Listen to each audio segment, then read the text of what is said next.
Busy si Sir Alvin, oh. Sir Alvin, malungkot ka daw.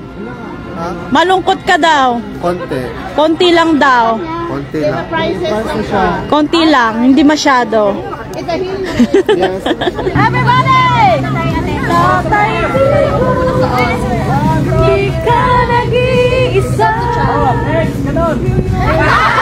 So guys, Salamat po sa pastar.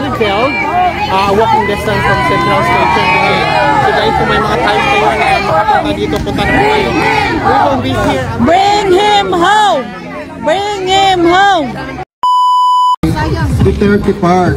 As we all know what happened days prior, we have been subject of attacks online, and at the same time we have been having problems in the Duterte Park area.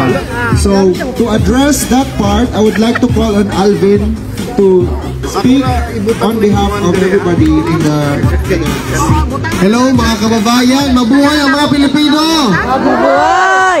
Maybe it is better for us to, or for me to talk in English for all of our international friends who are surrounding the vicinity to understand why we are here and what we are doing.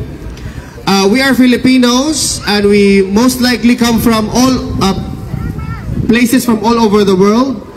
I heard earlier somebody's from California, some are from Denmark, France, Italy, Belgium, Germany, you name it. Every Filipino, Dublin, Ireland, and more. I know the Filipinos are actually, they traveled all the way from their country of origin to come here to express their unwavering love and support to our former President Rodrigo Roa Duterte, who, by the way, we claim who is illegally detained inside the International Criminal Court. We have been here outside already for 55 days because we strongly condemn and oppose what we see as a surrender and an illegal arrest of a former president, a Filipino who is supposed to be prosecuted or detained should necessary cases are filed for him on our local courts in the Philippines. Our judiciary is alive and well. We are an independent country, so we strongly reject the idea that the ICC has jurisdiction over a former president, much less a Filipino who, by the way, represented and brought about change to the Philippines and changed the life of Filipinos for good. The narrative that Filipinos who are involved in drugs are just being killed right there, dead on the spot, is far from reality. The allegations are that the former president has killed 20,000 or 30,000 Filipinos. We belie that as an outright lie. Filipinos are known to be law-abiding citizens. We are kind-hearted, we are funny, and we are hospitable. But never in our culture that it is allowed to kill somebody. And I believe this is also resonating to all cultures across the globe. We are here gathered today in solidarity to express our strong, unwavering, unconditional love to the former president, no more, no less. We cannot influence the judicial process, but what we can do as law-abiding citizens is to come together and to show our unwavering love and support. We demand, we urge our neighboring countries, we ask the government of the Netherlands to express their dissent to what we are seeing as an infringement to the to the rights of a Filipino who has, by the way, served the Philippines and its Filipino people. We call on the Germans, the Belgians, if you champion human rights and if you value human rights really, you should accord a person who, by the way, is only accused and not treat him as a convicted criminal. He is detained for more than 50 days inside the ICC where we know full well that the Philippines is not at war with anyone. We are independent, we are a sovereign state, and we definitely demand that our president be brought back to the Philippines. If the cases and the charges with all of its documents are strong, file it in our local courts. Let a Filipino judge the Filipino you are accusing with these crimes. We have our own Supreme Court, and we are not a colony of the Netherlands or any country in that matter. We are most definitely not a colony or under the jurisdiction of the International Criminal Court. Most of us have been in the Netherlands for more than 30 years, and we come here for greener pasture because we want to support our families and we want to give better education to our children. I resonate to that message, and I hope that the international community resonates to the same message as well, because I'm pretty sure no Dutch person would want to be judged by an internal entity or external entity rather. Mga kababayan, nandito tayo ngayon. We are here gathered today because of one purpose alone, and that is to support our former president, not to make or to cause chaos or trouble our neighboring countries or the inhabitants of the Netherlands. I'm pretty sure that you know full well that in a democracy, there's definitely a dissenting group, and that is okay. That makes our society healthy because we need to hear one side and the other side. But if indeed crimes are committed, file the cases in our local courts and let the Filipino judge these crimes that you are alleging our former president. We must stick to our goal and our objective that we are an independent state, that we are not a colony of any country. We should show our love and support to our former president hanggang sa dulo, until the very end. We should not shy away or be swayed to going to different directions because of an external noise, or because somebody wants us to be in trouble or wants us to be confused of what really it is that we are fighting for.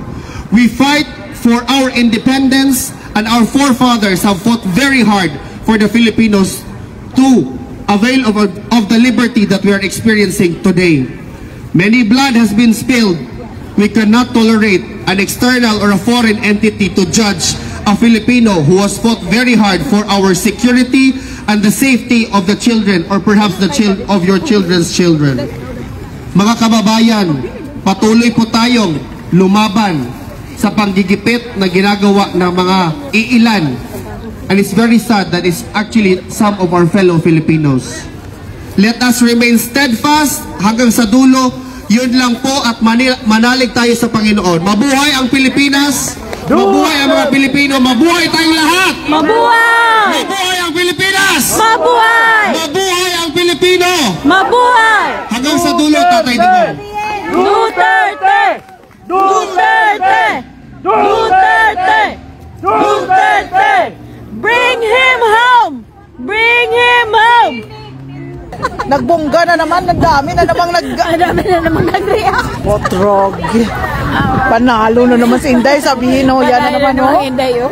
Tingnan mo, Inday. Hindi na talaga ako makakauwi sa Pilipinas nito. Ay, sir. Oo, nang dahil sa'yo talaga eh, oh. Nagkita kami nila ni Anton doon sa kumayang fries. Kadami-dami pagkain dito. Oh, kita mo yung bisikleta ko, lahat na kusina na. Grabe na bisikleta na to ba? Grabe talaga, winner talaga. Oo. Walang talagang mayroon ng lamisa. Initan ng tubig. Bisikleta. Ay. Galing talaga.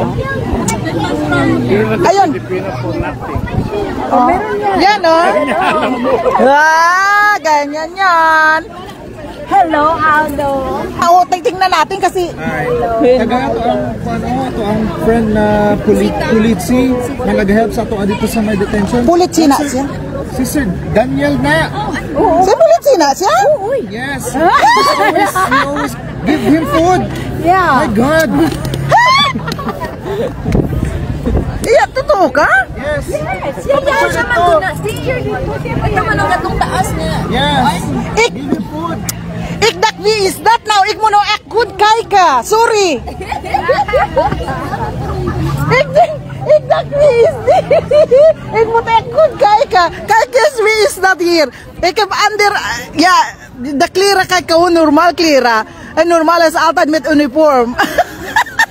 Maar vandaag niet. Is mooi weer. Aan, alles goed? Ja. Ja? Is lekker vrij vandaag? Ja. Okay. Lekker hoor. Is je vrouw? Ja. Ay, hi! Kababayan, Margie! Finally, nakapunta na rin ako. Oh, ngayon first time mo lang nagpunta? Time ko lang So! nakita niya si Humano, sabi niya, punta tayo dito. Oo. Pero dito lang ba kayo nakatira? Sutimir. Ay, Sotimir! Sutimir. Ah, wow! So, echt vlakbij. Is niet eigenlijk niet ver. Ja. 15 minuutjes hier. Ja. Ik woon gewoon hier bij Leiweg. Maar ik werk in Hornbach 22 jaar. Watering in Hornbach. Oh, ja. Ja, maar bijna 5 maanden geleden heb ik gestopt. Nou, ik heb bedrijf nu. Ik heb een salon. Ja. In Den Haag. Ja, bij Leiweg. Oh ja. Ja, daar. Ja. Mooi zo. Ja, zo welkom. Is toch gezellig? Ja. Altijd yung man daar, altijd. Dus altijd langskomen. Kuha ka ng pagkain. Ja, is echt veel, hè? Ja. Zoveel. Willen jullie eten? Next Ja? food later po ate. Ja, kadaming pagkain. Gusto mo? Sige lang po. Eten? Just a A little bit. Yeah, siya. Ja, kom. bite. Kom. Baka eten. Hindi opleto yung ating ininit, ha? Dahil lang kay, bigyan natin yung pulis ng pagkain. Kaibigan ko tong pulis. Kay kiss the politie kip maar een beetje eten. Hij wil gewoon eten. Ja.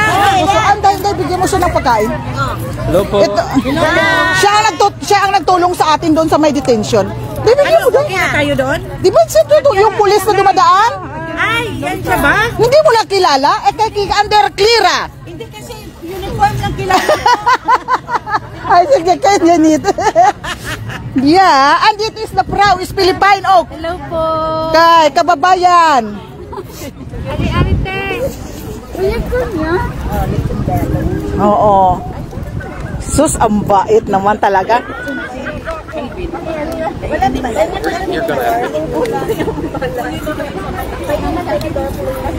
Ano yan, Inday? May pinakurat pa? All baligyan ko, te. Ano, pinakurat? Buko arti, grabe. May baligyan pinakurat. Tura? Tuod ka? Ha? Oo? Ilungga ka mo? Tagpilan ni? Tagpilan ni? Di, baligyan ko to? Baligyan ko, Jess. Para may ginansya ko eh. Why na, isa lang ni Kadilok? Pila na da? Ha? Oh, sige lang, ibutang na. Kay ibaligya ko, 10 baligya ko ha. May ginansya na kuya. Ha? Damo naman. Oh, kay ang pulit, sige, bigyan mo nga ng free photo. Ang may-ari niyan si Ay, hindi, bigyan ko ng pulitsi. Pulitsi? Oo, yan pulitsi. Hindi mo yan nakita yung pulitsi tumulong sa atin? Ayun. Gaga.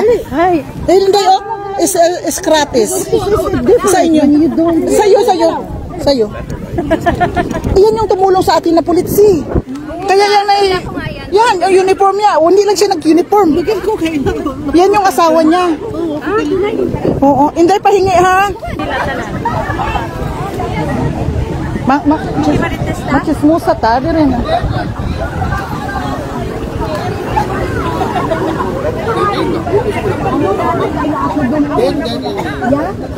Then, yung dumating si Tatay Digong is Wednesday and Saturday we have this. Yung kung naila ato, i-describe na lang nato. Pakita na lang yan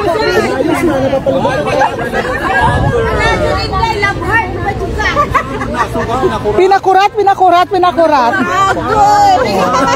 Wa pa kang kuan. Unsa tindira pinakurot uni palit Oh, pinakurot. dili tindera. Gusto ninyo coffee, tea, kakanin? Coffee, tea, or me? Unsa man ang kakanin panghatag? Dili oy libre na siya tanan. Dili panghatag. Gana kay sige na lamig ka kang herdo. Oy, thank you. Halika. May coffee kami. Kape madur kay magpalpitate ko. Ano man? Ate. Ato na may mga cookies. Ang cola. Wala na. Lipton. Yan o. Buksan mo na lang yan. Yan ko na bahala. Oo. Basta ha. Yan yung ito. Yan yung baso. Yan. Buksan mo lang. Wala nang yaw na si mother kay katong niya to dito ganina. Isang mother Lily. Katong nakapula. Pagkaon na kay naa na dra ang pagkaon. Gaw. Ngayon ni adto dito ganina sa kuhan. Ay. Noon ko na lang gaw. Kalayo. Butang na taguan na grabe kay basi karon lintig ka. Ako ni kay Matay. Pangita silo. Dugaga. Nagpila ni ba? Wa ay ame ara. Pila ba? Panghatag na daw Si na. Paon tagi ka Ay, karon. grabe naman. Nakuta na lang ako sa press. Manipa din siya. Asang ang pinggan. Oh, grabe ka ayo i-bash din. Oh. Si Lupin. Ibas. Pwede, oh. Isinsilyo ini kaya... Ang interview, di ba? Ay, unya na. Tayo ang bakla. Hinay-hinay, bro, ang bakla kay mga igo. Kung na Ngayon mga ni adto hinayo. ganina. Asa? Dito sa kuan bayot na Bayot lagi. pagkamati, nagpahawa nagpahawa siya. Yung mali yung approach. Asa? Dito ganina sa detention. Tinood ka? Ibutan si Lupin. Sound system. Oo. De, isa na lang. Sunod dala ako. Pag ako pala Pero tao kay Ate Janet. Ang isa? May duwa pa akong tao. Ay, oo. ilag-ilag. Shit, ini. Mami, kani unsa man siya balikan mo kay mo palit. Oo, para sa pakapina mo dire. Wala na binubuan ang mga tilapia. Hindi, uyati dyan isa dahil na magpamaayos. Wow, mas malawak ang area. Opo, malawak dito. Park din siya. Meron po silang ano dito, permit. May permit po dito. Kaya walang magpapaalis sa amin. May permit. Legal kami, legal. Ayun si ate, Marivic, busy.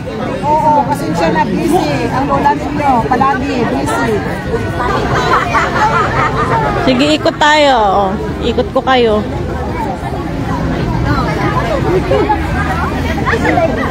Ay, dun mo, may mga baon sila. Oh, hello po. May palabok, may lumpia. Ang sarap naman. Sige, salamat. Oh.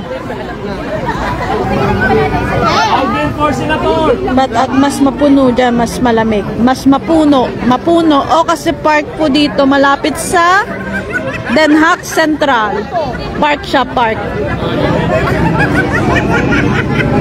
Ayan po, yung building na yan dyan dito. Malapit siya sa train station, sa ano.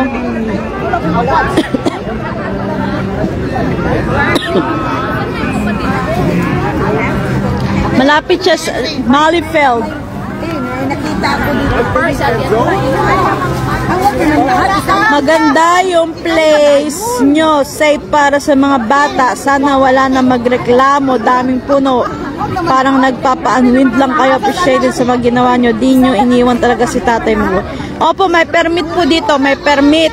Wala po magpapaalis. May permit dito. Nag-ano lang po kami, tipon-tipon dito para kay tatay. Ipakita sa buong mundo na nag-unite ang mga Pilipino dito sa Netherlands para suporta kay tatay. Mababait po kami, hindi kami naghahanap ng gulo. Nagtitipon-tipon lang, kasiyahan, picnic lang. Tapos, chika-chika, ang mga marites magchikahan. Ganun po.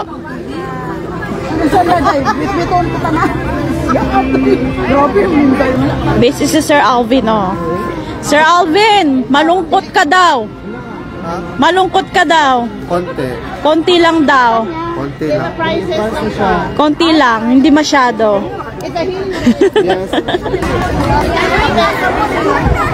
Picture po. Gang, go picture sa tagal. Picture. Class picture. Picture po. Picture. Picture.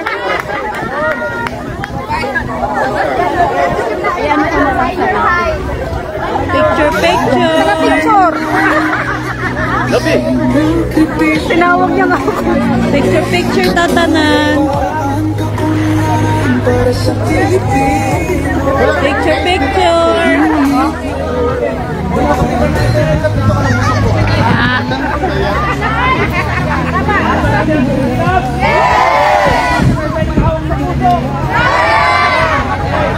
Anto, kalau kayo malikot. Malikot? May lang, Ate Marie, Titi Singer. Magkayong ka lang.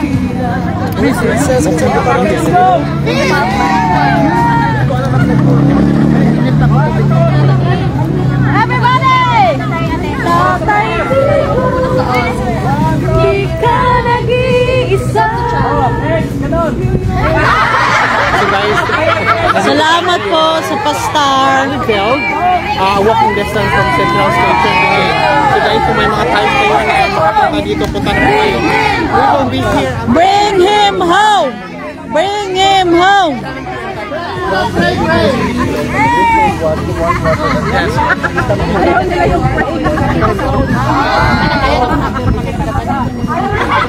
Salamat po sa naglaglag ng bituin. Salamat po, Roslyn.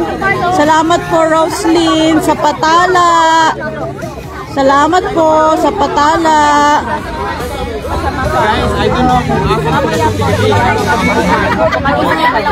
Hi, Madam Ek at Ate Marvic. The best talaga ang mga Pinoy. Opo, ang pimudihatanan. Opo, both straight PDP.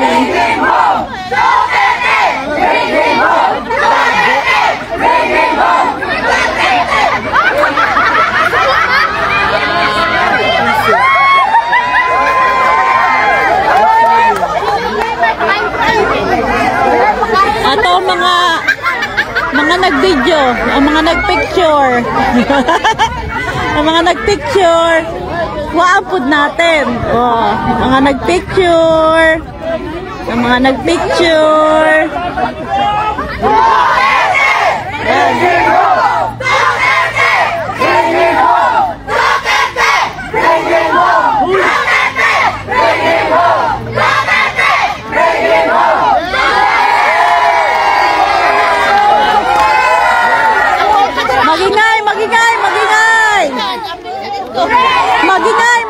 Magingay!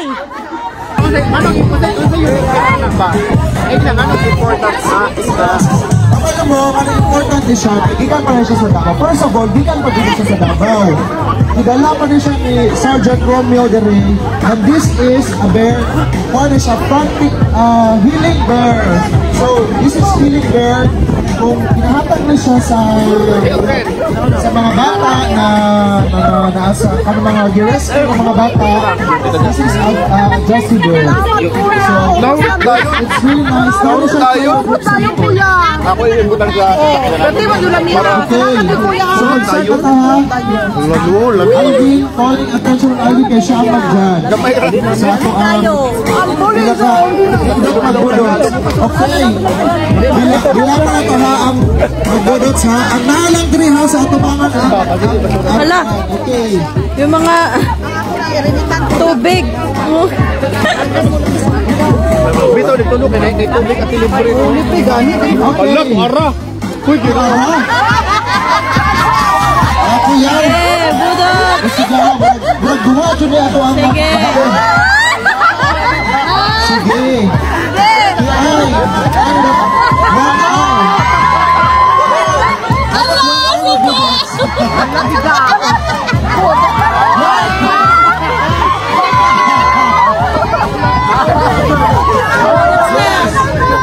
Grabe di para sa Jessie Bear. Okay. So, kung saan naman, magkawa na ito, hatulan na ito. ako dyan. So, Chris at ha? Okay. Yes. Wala na, duwa na lang. Duha, John, duha. Wala na sa atos na. Dalawa na panalo. Since duha naman ang nadaog. Dalawa panalo. Sige.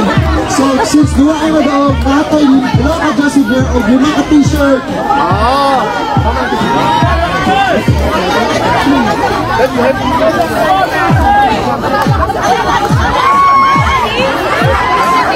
ha!